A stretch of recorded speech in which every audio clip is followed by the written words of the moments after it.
ನಮಸ್ಕಾರ ಸ್ನೇಹಿತರೆ, ನಾವು ಈ ಒಂದು ವಿಡಿಯೋದಲ್ಲಿ ಕೆಸೆಟ್ 2026 ಎಕ್ಸಾಮ್ಗೆ ಸಂಬಂಧಪಟ್ಟಂತೆ ಪೇಪರ್ 1ಗೆ ಹೆಚ್ಚಿನ ಮಹತ್ವವನ್ನು ಕೊಡ್ತಾ ಹೋಗೋಣ. ಯಾಕಂದರೆ ನಿಮ್ಮ ಸಬ್ಜೆಕ್ಟ್ನಲ್ಲಿ ನೀವು ಬಹುತೇಕ ಓದ್ಕೊಂಡಿರ್ತೀರಿ, ನಿಮ್ಮ ಸಬ್ಜೆಕ್ಟ್ನಲ್ಲಿ ಇಡ್ತಾ ಇರುತ್ತೆ.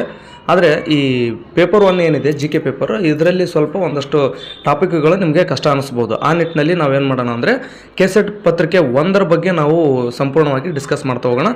ನಾನು ನಿನ್ನೆ ಕೆಸೆಟ್ ಫ್ರೀ ಕ್ಲಾಸಸ್ ಮಾಡೋಣ ಅಂದ್ಕೊಂಡಿದ್ದೀನಿ. ಯಾರಿಗೆಲ್ಲ ಇಷ್ಟ ಇದೆ ಸ್ವಲ್ಪ ಕಾಮೆಂಟ್ ಮಾಡಿ ಅಂತ ಹೇಳಿದ್ದೆ.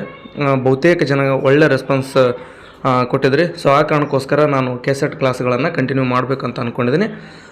ಆ ಒಂದು ವಿಚಾರದ ಮಾಡೋದಾದರೆ ಇದು ಕೆಸೆಟ್ನ ಮೊದಲ ಕ್ಲಾಸ್ ಆಗುತ್ತೆ. ಯಾಕೆಂದರೆ ಕೆಸೆಟ್ನ ಮೊದಲ ಕ್ಲಾಸ್ ಅಂತ ಯಾಕೆ ಹೇಳ್ತಾ ಇದ್ದೀನಿ ಅಂತಂತಂದರೆ, ಈ ಒಂದು ವಿಡಿಯೋದಲ್ಲಿ ನಾನು ಪತ್ರಿಕೆ 1ರ ಸಂಪೂರ್ಣವಾದಂಥ ಮಾಹಿತಿಯನ್ನು ನೀಡ್ತೀನಿ. ಅಂದರೆ ಇದರಲ್ಲಿ ಇರ್ತಕ್ಕಂಥ ಅಂದರೆ GK ಪೇಪರ್ದು ಮೊದಲು ಯಾವ ಟಾಪಿಕ್ ಮೇಲೆ ಎಷ್ಟೆಷ್ಟು ಪ್ರಶ್ನೆಗಳು ಬರ್ತವೆ, ಆ ಟಾಪಿಕ್ಗಳು ಯಾವುವು, ಎಷ್ಟು ಅಂಕ, ಇದೆಲ್ಲದರ ಬಗ್ಗೆ ನಾನು ನಿಮಗೆ ತಿಳಿಸ್ಕೊಡ್ತೀನಿ.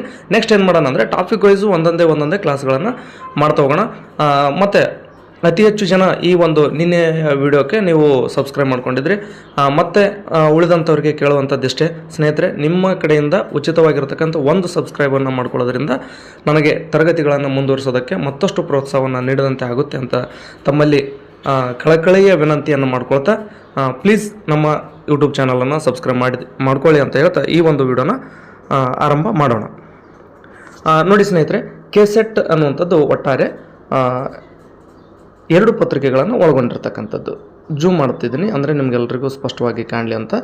ಇದೇನಂತಂದರೆ ಕಡೆಯಿಂದ ಎಡಿಟ್ ಮಾಡಿರೋದ್ರಿಂದ ಒಂದಷ್ಟು ಅಕ್ಷರಗಳು ಮಿಸ್ಟೇಕ್ ಆಗಿದೆ, ಬಟ್ ನಾನು ಅದನ್ನು ನಿಮಗೆ ಅರ್ಥ ಮಾಡಿಸ್ಕೊಡ್ತೀನಿ. ನೋಡಿ, ಮೊದಲು ನಾವು ಪೇಪರ್ 1 ಬಗ್ಗೆ ಮಾತ್ರ ಡಿಸ್ಕಸ್ ಮಾಡೋಣ. ಪೇಪರ್ 2 ಬಗ್ಗೆ ನಾನು ಇಲ್ಲಿ ಏನು ಹೇಳಲ್ಲ, ಆದರೆ ಅಂಕಗಳು ಎಷ್ಟು ಅನ್ನೋದನ್ನು ಹೇಳ್ತೀನಿ. ಅದನ್ನು ಬಿಟ್ಟು ಮತ್ತೇನು ಹೇಳಲ್ಲ. ಇಲ್ಲಿ ಪೇಪರ್ 1 ನೋಡಿ, ಪರೀಕ್ಷಾ ವಿಧಾನ ಮತ್ತು ಅಂಕಗಳ ವಿನ್ಯಾಸದ ಬಗ್ಗೆ ನಾವು ನೋಡೋದಾದರೆ, ಪರೀಕ್ಷೆ ಕೆಸೆಟ್ ಪರೀಕ್ಷೆ ಅನ್ನುವಂಥದ್ದು ಒಟ್ಟಾರೆ ಗರಿಷ್ಠ 300 ಅಂಕಗಳನ್ನು ಒಳಗೊಂಡಿರುತ್ತೆ.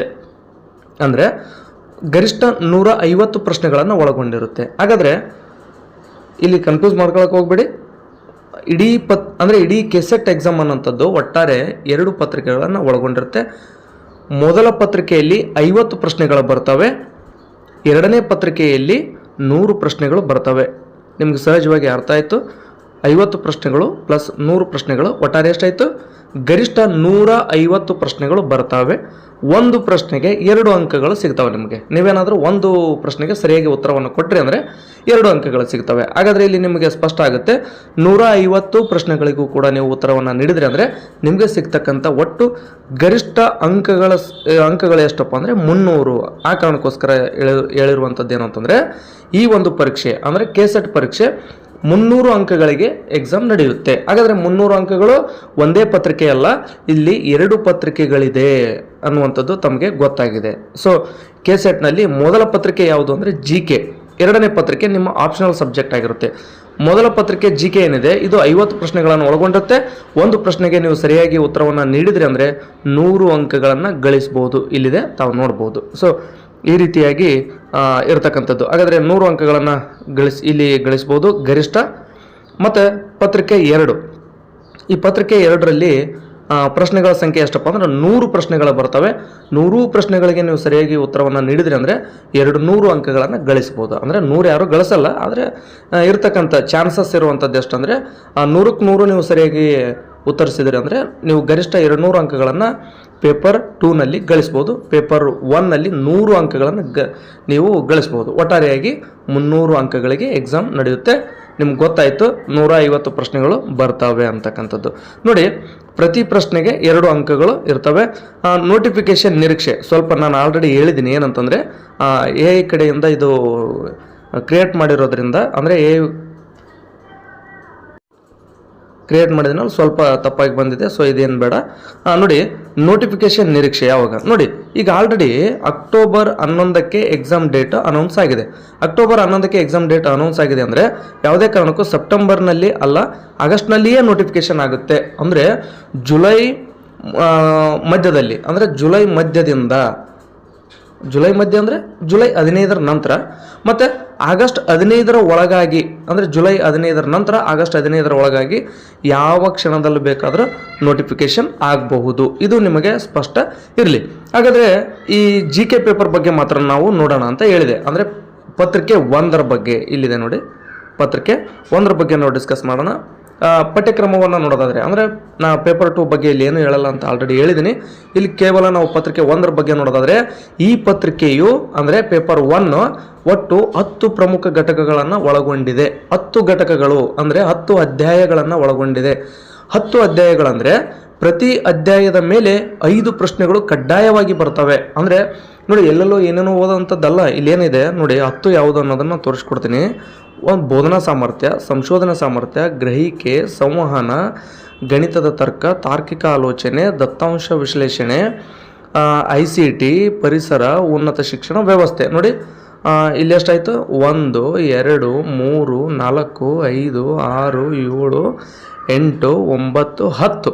ಈ ಏನು 10 ಘಟಕಗಳಿದ್ದಾವೆ, ಈ 10 ಘಟಕಗಳ ಮೇಲೆ ಪ್ರಶ್ನೆಗಳು ಬರ್ತವೆ. ಇದನ್ನು ಹೊರತುಪಡಿಸಿ ಬೇರೆ ಕಡೆಯಿಂದ ಪ್ರಶ್ನೆಗಳು ಬರೋದಿಲ್ಲ. ಹಾಗಾದರೆ 10 ಅಂದರೆ ನೋಡಿ, ಉದಾಹರಣೆಗೆ ಬೋಧನಾ ಸಾಮರ್ಥ್ಯದ ಮೇಲೆ 5 ಪ್ರಶ್ನೆಗಳು ಬರ್ತವೆ, ಸಂಶೋಧನಾ ಸಾಮರ್ಥ್ಯದ ಮೇಲೆ 5 ಪ್ರಶ್ನೆಗಳು ಬರ್ತವೆ, ಗ್ರಹಿಕೆಯ ಮೇಲೆ 5 ಪ್ರಶ್ನೆಗಳು ಬರ್ತವೆ, ಸಂವಹನದ ಮೇಲೆ 5 ಪ್ರಶ್ನೆಗಳು. ಅಂದರೆ ಎಲ್ಲವನ್ನು ಹೇಳೋದು ಬೇಡ, ನಿಮ್ಗೆ ಆಲ್ರೆಡಿ ಒಂದು ಕ್ಲಾರಿಟಿ ಸಿಕ್ಕಿರುತ್ತೆ ಅಂತ ನಾನು ಅಂದ್ಕೊಂಡಿದ್ದೀನಿ. ಅಂದರೆ 10 ಘಟಕಗಳು, ಪ್ರತಿ ಘಟಕಕ್ಕೆ 5 ಪ್ರಶ್ನೆ, ಅಂದರೆ ಒಟ್ಟಾರೆ ಗರಿಷ್ಠ 50 ಪ್ರಶ್ನೆಗಳು ಈ ಒಂದು ಪತ್ರಿಕೆ 1ರಲ್ಲಿ ಬರ್ತವೆ. ನೀವು ಪ್ರತಿ ಪ್ರಶ್ನೆಗೂ ಸರಿಯಾದ ಉತ್ತರ ನೀಡಿದ್ರಿ ಅಂದರೆ 2 ಅಂಕ ಅಂತ ಹೇಳಿದೆ. ಅಂದರೆ ಗರಿಷ್ಠ 100 ಅಂಕಗಳಿಗೆ ಈ ಒಂದು ಪತ್ರಿಕೆ 1ರ ಪ್ರಶ್ನೆ ಪತ್ರಿಕೆ ಇರುತ್ತೆ. ಹಾಗಾದರೆ ಬೋಧನಾ ಸಾಮರ್ಥ್ಯ 5 ಪ್ರಶ್ನೆಗಳು ಇತ್ತು ಅಂದರೆ ಗರಿಷ್ಠ ನೀವು ಅದರಲ್ಲಿ 10 ಅಂಕಗಳನ್ನು ಗಳಿಸ್ಬೋದು. ಸಂಶೋಧನಾ ಸಾಮರ್ಥ್ಯವು ಕೂಡ 5 ಪ್ರಶ್ನೆಗಳನ್ನು ಒಳಗೊಂಡಿದ್ದು ಗರಿಷ್ಠ 10 ಅಂಕಗಳನ್ನು ನೀವು ಗಳಿಸ್ಬೋದು.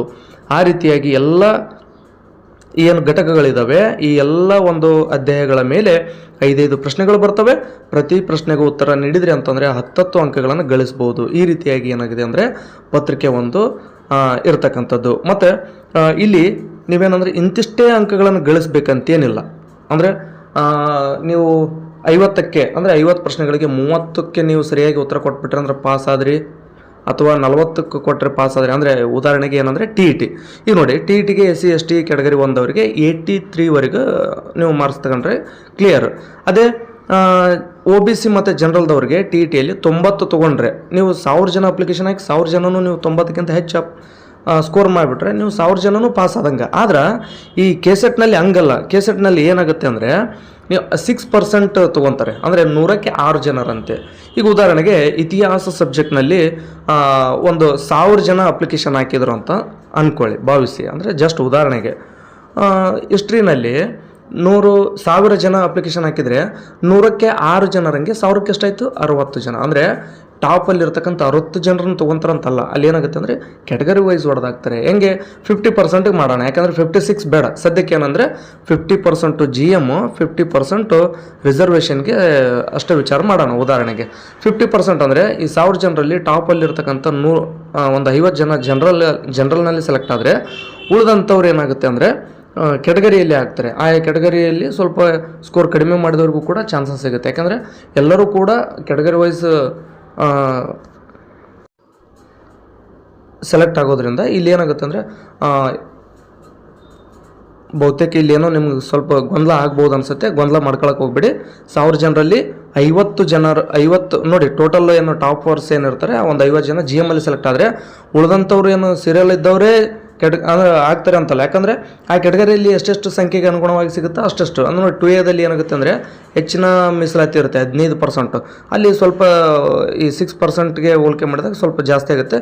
ಸೊ ಅದೆಲ್ಲದ್ರ ಬಗ್ಗೆ ನಾನು ಡಿಟೇಲ್ ಆಗಿ ಒಂದು ವೀಡಿಯೋ ಮಾಡಿದ್ದೀನಿ. ಯಾಕಂದರೆ ಇದನ್ನೆಲ್ಲ ಎಕ್ಸ್ಪ್ಲೇನ್ ಮಾಡ್ಬೇಕಂದ್ರೆ ಮತ್ತೆ ಒಂದು 8-10 ನಿಮಿಷ ಹಿಡಿಯುತ್ತೆ.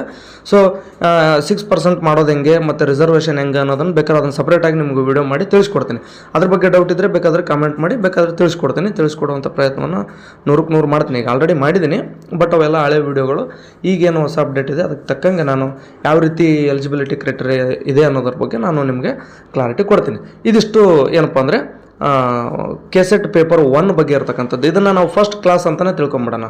ಸೆಕೆಂಡ್ ಕ್ಲಾಸ್ ಏನು ಅಂತಂದರೆ ಬೋಧನಾ ಸಾಮರ್ಥ್ಯದ ಮೇಲೆ ನಾನು ಕ್ಲಾಸ್ಗಳನ್ನು ಮಾಡ್ತೀನಿ. ಕೇವಲ ಒಂದು ಕ್ಲಾಸ್ನಾಗ ಇದು ಮುಗಿಯೋಂಥದ್ದಲ್ಲ. ಬೋಧನಾ ಸಾಮರ್ಥ್ಯ ಮಿನಿಮಮ್ 4ರಿಂದ 5 ವಿಡಿಯೋಗಳನ್ನು ಮಾಡ್ತೀನಿ. ನೋಡಿ, ಕನಿಷ್ಠ ಬೋಧನಾ ಸಾಮರ್ಥ್ಯದ ಮೇಲೆ ಒಂದು 5 ವಿಡಿಯೋಗಳು, ಸಂಶೋಧನಾ ಸಾಮರ್ಥ್ಯದ ಮೇಲೆ ಒಂದು 5 ವಿಡಿಯೋ. ಅಂದರೆ ಇಡೀ KCET ಫಸ್ಟ್ ಪತ್ರಿಕೆ ಏನಿದೆ 1ನೇದು, ಈ ಫಸ್ಟ್ ಪೇಪರ್ಗೆ ಪ್ರತಿ ಘಟಕದ ಮೇಲೆ 5 ವಿಡಿಯೋಗಳು ಅಂದ್ರೂ ಕೂಡ 50 ವಿಡಿಯೋಗಳನ್ನು ನಾನು ಮಾಡ್ತೀನಿ. ಅಂದರೆ ಡಿಟೇಲ್ ಆಗಿ ನಿಮ್ಗೆ ತಿಳಿಸ್ಕೊಡ್ತೀನಿ. ಎಲ್ಲವನ್ನು ಆದಷ್ಟು ನಾನು ಕವರ್ ಮಾಡೋದಕ್ಕೆ ಪ್ರಯತ್ನ ಪಡ್ತೀನಿ. ಏನಾದರೂ ಮಿಸ್ ಆದರೆ ನೀವು ನೆನಪು ಮಾಡೋಕ್ಕಂತೂ ಇದ್ದೇ ಇದ್ರಿ. ನೀವೆಲ್ಲ ನನ್ನ ಸ್ನೇಹಿತರಾಗಿರೋದ್ರಿಂದ ಏನಾದರೂ ಮಿಸ್ ಆಗಿದ್ರೂ ಕೂಡ ಅಲ್ಲಿ ಆ್ಯಡ್ ಮಾಡೋದಕ್ಕೆ ಅವಕಾಶ ಇದೆ. ಟೆಲಿಗ್ರಾಮ್ನಲ್ಲೂ ಕೂಡ ಹಲವಾರು ನೋಟ್ಸ್ಗಳನ್ನು ನಾನು ಶೇರ್ ಮಾಡ್ಕೊತೀನಿ. ಟೆಲಿಗ್ರಾಮ್ನ ನೀವು ಜಾಯ್ನ್ ಆಗಿಲ್ಲ ಅಂದರೆ ದಯವಿಟ್ಟು ಜಾಯ್ನ್ ಆಗಿ. ಈ ಒಂದು ವಿಡಿಯೋದ ಡಿಸ್ಕ್ರಿಪ್ಷನಲ್ಲಿ ಲಿಂಕ್ ಕೊಟ್ಟಿರ್ತೀನಿ, ಜಾಯ್ನ್ ಆಗಿರಿ. ಯಾಕಂದರೆ ಇರತಕ್ಕಂಥ ಮಾಹಿತಿಯನ್ನು ನಾನು ನಿಮ್ಮ ಜೊತೆ ಶೇರ್ ಮಾಡ್ಕೊಳ್ತೀನಿ. ಇಲ್ಲಿ ಏನಂತಂದರೆ ಎಲ್ಲರೂ ಕಲಿಯೋರೇ ಇರೋದರಿಂದ ಬಹುತೇಕ ಎಲ್ಲ ಕಡೆಯೂ ಮಿಸ್ಟೇಕ್ಗಳು ಆಗ್ತಿರ್ತವೆ. ಏನಾದರೂ ನನ್ನ ಕಡೆಯಿಂದ ಮಿಸ್ಟೇಕ್ ಆಗಿತ್ತು ಅಂದರೆ ಅದನ್ನು ತಿಳಿಸ್ಕೊಡಿ, ನಾನು ಕೂಡ ಅದನ್ನು ತಿದ್ಕೊತೀನಿ.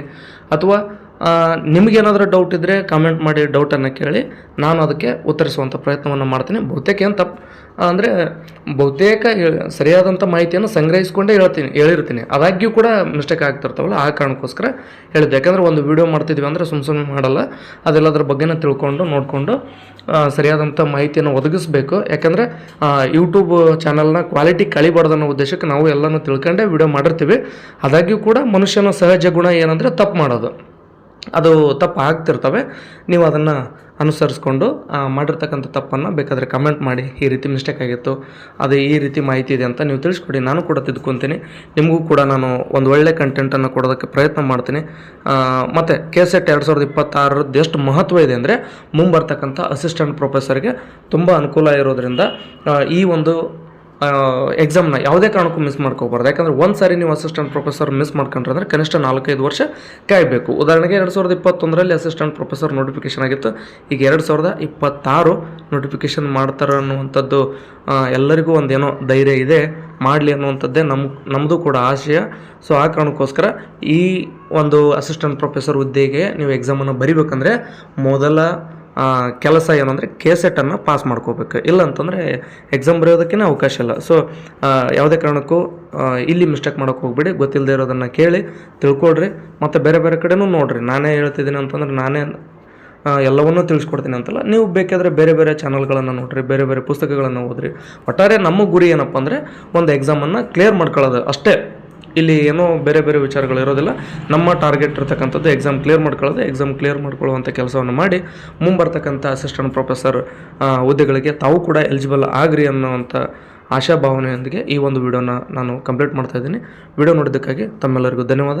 ಸ್ನೇಹಿತರೆ, ನನ್ನ ವಿಡಿಯೋಗಳಿಂದ ನಿಮಗೆ ಸಹಾಯ ಆಗಿದ್ದರೆ ದಯವಿಟ್ಟು ನನ್ನ ಯೂಟ್ಯೂಬ್ ಚಾನಲನ್ನು ಸಬ್ಸ್ಕ್ರೈಬ್ ಮಾಡೋದನ್ನು ಮರಿಬೇಡಿ ಅಂತ ಹೇಳ್ತಾ ವಿಡಿಯೋ ನೋಡಿದ್ದಕ್ಕಾಗಿ ತಮ್ಮೆಲ್ಲರಿಗೂ ಧನ್ಯವಾದ.